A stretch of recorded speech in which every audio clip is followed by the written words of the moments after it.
भैया e commerce तो start कर लिया है, लेकिन भाई ऑर्डर क्यों नहीं आ रहे? विजिबिलिटी डाउन हो रही है और पहले आते थे अभी नहीं आते। ऑर्डर ग्रो कैसे करें? अगर इन सब के सवालों का आंसर चाहिए ना तो आज की वीडियो पूरी देख लेना, पूरा डिटेल में समझा दूंगा। हे गाइस, आप सभी का स्वागत है हमारी एक और नई वीडियो में। आज की इस वीडियो में हम बात करने वाले ऑर्डर ग्रोथ के ऊपर। अगर आपके ऑर्डर ड्रॉप हो चुके, आपको ऑर्डर्स आ नहीं रहे, तो आपको क्या करना चाहिए, किन चीजों के ऊपर आपको फोकस करना चाहिए जिससे आपकी भी ऑर्डर ग्रोथ हमारे जैसी, बाकी बड़े बड़े सेलर की जैसी हो सकती है। तो डिटेल में डिस्कशन करेंगे। उससे पहले देखेंगे हमारा आज का काउंट कितना है और फिर तुरंत बात करेंगे हमारे मेन टॉपिक के ऊपर। चलो भाई साहब, हम आ गए हमारे ऑर्डर वाले सेक्शन में। होल्ड में देखो, जैसे सेल इवेंट खत्म हो गया ना, तो होल्ड में ऑर्डर अटकना स्टॉप हो चुका है।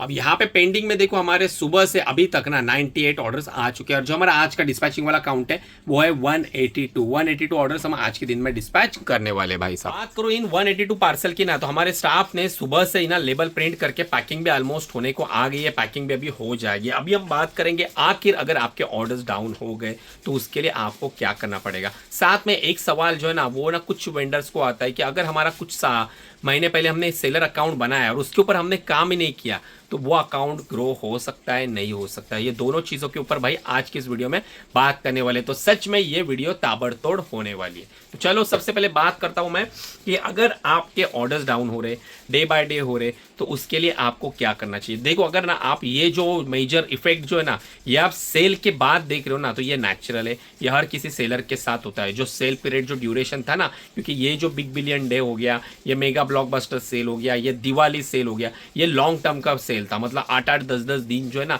इसका सेल चलता था। तो ये कंडीशन में बहुत सारे लोगों ने ना शॉपिंग तो कर लिए। अब लोगों के पास भैया पैसा भी तो होना चाहिए, पैसा रहेगा तभी तो शॉपिंग करेंगे। और ऑलरेडी जिन्होंने सेल में ज्वाइनिंग करके, सॉरी, सेल में जिन्होंने भी ऑलरेडी प्रोडक्ट बाय करे हुए, वो रिपीटेड क्यों प्रोडक्ट बाय करेंगे। अपना कैटेगरी तो एफएमसीजी वाली नहीं है कि भाई डेली लगने वाली है। क्लोथिंग, जूते, कपड़े, खिलौने, आर्टिफिशियल ज्वेलरी, ये सब चीज़ें बेचोगे तो भाई ये 1 महीने में, 2 महीने में, 3 महीने में रिपीटेड ऑर्डर्स आती है।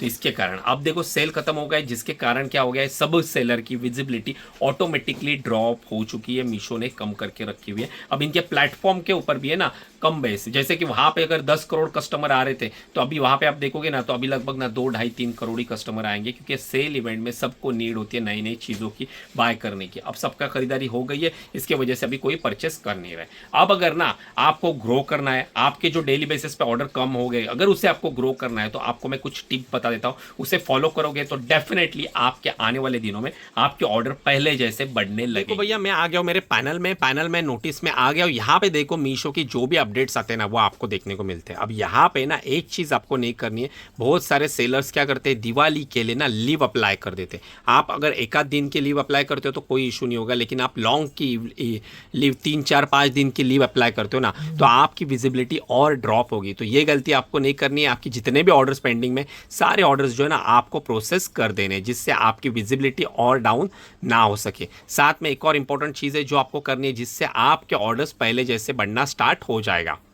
अब देखो यहाँ पे है ना नया अपकमिंग सेल आ चुका है। मीशो का जो महा संडे सेल रहता है ना, हर महीने में एक बार आता है, तो 2 नवंबर को होने वाला है। तो इस दिन ना आपकी विजिबिलिटी भाई 2x आराम से हो सकती है। मतलब जहाँ पे अभी आपके ऑर्डर्स जो है ना वो लगभग 80 आ रहे, 50 आ रहे, तो वो डायरेक्ट 120 130 जा सकते हैं। 100 ऑर्डर आ रहे तो 250 300 तक आप जा सकते हो। तो यहाँ पे देखो मैंने ऑलरेडी जो है ना पार्टिसिपेशन कर लिया है, तो आप भी इस वाले सेल इवेंट में पार्टिसिपेशन कर लेना। साथ में आप यहाँ पे देखोगे तो डेली डील्स भी चल रही है, ये भी आपकी हेल्प करती है आपके डेली बेसिस पे ना ऑर्डर ग्रो करने के लिए। तो आप यहाँ पे ना ये नवंबर वाला आ गया, देखो नवंबर का दिख रहा है, तो इसमें आप पार्टिसिपेशन कर लेना। इसके नीचे का भी है देखो नवंबर, लेकिन इसमें ना 2 चीज़ें होती है यहाँ पे। एक जो है ना नवंबर वाला, उसमें ना 10% मिनिमम डिस्काउंट है, तो वो उसमें आप कर लेना, क्योंकि उतना तो मार्जिन सबके पास होता है। एक 15% वाला है, अगर आपके वो प्रोडक्ट में 15% आप मार्जिन दे सकते हो और फिर भी पैसा बचेगा तो उसमें करना। साथ में एक मेगा कॉम्बो ऑफर करके भी है, ये भी नवंबर वाला ही सेल है। तो अगर आपको इसमें करना है तो देखो हमने तो नहीं किया, हमने बस एक ही प्रोडक्ट इसमें ना ऐड किया हुआ है। मेरे 15 प्रोडक्ट जो है ना वो एलिजिबल हो गए इसके लिए, लेकिन हम इसमें ज़्यादा नहीं करते, सिर्फ एक ही प्रोडक्ट मैंने इसमें ऐड कर दिया है। और जो भी ऐड कर दिया ना उसकी भी स्ट्रैटेजी होती है, वो मेरा स्लो मूविंग प्रोडक्ट है। मतलब ना वो मैंने लिस्ट काफ़ी पहले किया था, लेकिन उसके ऊपर भाई ऑर्डर्स आ ही नहीं रहे। मतलब ऐड भी रन करिए लेकिन वो नहीं चल रहा है। इसके कारण ना मैंने उसको इनिशियली बूस्ट देने के लिए ना वो प्रोडक्ट को मैंने इस मेगा कॉम्बो ऑफर में डाल दिया। डालने के लिए मैं और 15 प्रोडक्ट भी डाल सकता था जो एलिजिबल है, लेकिन 20% पर प्रोडक्ट के ऊपर मिनिमम आपको डिस्काउंट देना पड़ेगा। और इतना डिस्काउंट दे दिया ना भाई, जेब में कुछ नहीं जाएगा, सारा मीशो लेके जाएगा। इसके लिए ना उतना देने की नहीं है, इसमें ज़्यादा देना मत। आपका अगर ऐसा कोई अटका हुआ प्रोडक्ट है या न्यू लॉन्च है जिसमें आपके पास मार्जिन अच्छी खासी आपने रखी है स्टार्टिंग में, तो वो प्रोडक्ट अगर रिकमेंडेड होता है तो वो वाला आप इसमें ऐड करके उसमें 20% का आप डिस्काउंट देके उसमें पार्टिसिपेशन कर। भैया डेली डील में पार्टिसिपेशन होने के बाद आपको ये फ्लैश इवेंट है ना, इसमें भी आप एक बार देख लेना। यहाँ पे क्या होता है ना, जो आपने ये अपकमिंग वाला सेल इवेंट है ना 2 नवंबर वाला महा संडे वाला, उसका ही ये फ्लैश इवेंट होता है। मतलब होगा क्या कि फॉर एग्जाम्पल आपने देखो ये नॉर्मल जो आ रहा है ना प्रमोशन महा संडे सेल, इसमें आपने रैंडम 5% का डिस्काउंट दे दिया अपने प्रोडक्ट के ऊपर। अब ये फ्लैश इवेंट क्या होगा, उसी दिन ये भी चलेगा स्पेसिफिक हावर्स के लिए, मतलब 2 घंटे के लिए चलेगा, 1 घंटे के लिए। तो इसमें आप जो डिस्काउंट होगे ना, मान लो आपने इसमें 3 तक का दे दिया, तो ये 5 और ये 3 फ्लैश इवेंट का 3 दोनों मिला के 8% जो है ना वो आपका डिस्काउंट लगेगा। सिर्फ स्पेशल आवर्स जो रहेंगे ना, मतलब मान लो रात के 10 बजे से लेके 11 बजे तक चल रहा है, तो उसमें ये एडिशनल 3% जो डिस्काउंट रहेगा वो आपका अप्लाई हो जाएगा इस वाले इवेंट में। तो अगर जो प्रोडक्ट में आपके एक्स्ट्रा मार्जिन है तो उसे इनिशियली बूस्ट देने में आप ये भी यूज़ कर सकते हो स्ट्रैटेजी। अब ये सारी चीज़ें तो ना ये अपकमिंग सेल के रिगार्डिंग है। मतलब जब 9 नवंबर आएगा ना तब आपको इनिशियली बूस्ट मिलेगा। जहाँ पे अभी आपके ऑर्डर्स ड्रॉप हो चुके हैं, आपको डेली 50-60 ऑर्डर आ रहे थे ना, वो 2 नवंबर के बाद आपके 100+ ऑर्डर्स हो जाएंगे। और कुछ दिन तक ना इसका ना आपका इफेक्ट जो है ना आपके पैनल पे रहेगा। मतलब जैसे कि आपको महा संडे सेल में जहाँ पे 50 आते थे नॉर्मल, आपको 150 आ गए, फिर दूसरे दिन आपके 130 आएंगे, 110 आएंगे, ऐसे थोड़े थोड़े आएंगे। मतलब अगले दिन आपको 5-6 दिन अच्छे खासे ऑर्डर्स आएंगे, तुरंत डाउन होंगे नहीं।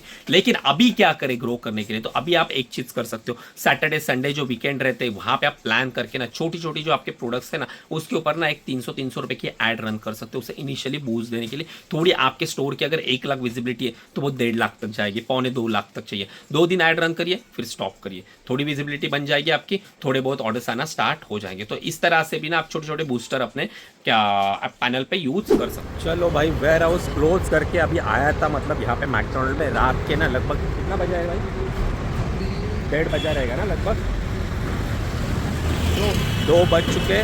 मैकडॉनल्ड आया था, खाना पीना अभी हुआ। एक्चुअली हुआ यूँ ना कि वेयर हाउस क्लोज करके भौमिक को पटाखे लेने थे, तो भाई इसके पटाखे लेके दिए उसको, साथ में अपने लक्ष्मी पूजन के लिए भी थोड़े बहुत पटाखे ले लिए जो कि मैंने वेयर हाउस में रखे। अब यहाँ से खाना पीना हो गया, अभी इसे घर पे ड्रॉप करूँगा और फिर जाऊँगा अपने घर पे। फिर थोड़ा ऑर्डर प्रोसेसिंग जो करने कल के लिए वो एक्सेप्ट तो करी नहीं है मैंने, तो अभी वो एक्सेप्ट करूँगा और फिर जाऊँगा भाई सो के, कि भाई बहुत ही थक गया हूँ। कल सुबह फिर से अपना मॉर्निंग रूटीन चालू होने वाला है। तो चलो आज का ब्लॉग अपन यहीं तक रखते हैं। मैं मिलता हूँ आपसे हमारे नेक्स्ट वाले ब्लॉग में। चैनल पर नए हो तो सब्सक्राइब कर देना, वीडियो को लाइक ज़रूर कर देना। चलो गुड बाय।